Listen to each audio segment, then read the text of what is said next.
In this video, I'm gonna teach you how to use any name on Fortnite. It's a very quick and easy process, so make sure to follow along. All you need to do this is use this special character from this paste bin.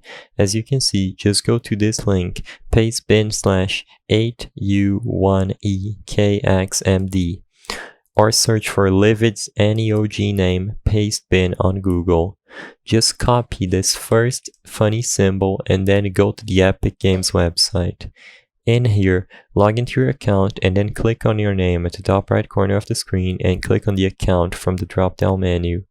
You will be redirected to the account settings page, and all you have to do now is next to your display name, click on this pencil icon. In here, just paste the symbol you copied from the paste bin and make sure to backspace once to take away the little space after the symbol. Once you paste it, you can type the name you want, so paste the symbol, backspace, and type the name. Keep going until you get the full name with the little special character between the letters and then confirm the change.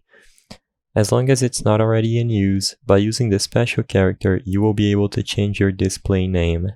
I hope I was able to help you on how to use any name in Fortnite. If this video helped you, please be sure to leave a like and subscribe for more quick and easy tips. Thank you for watching.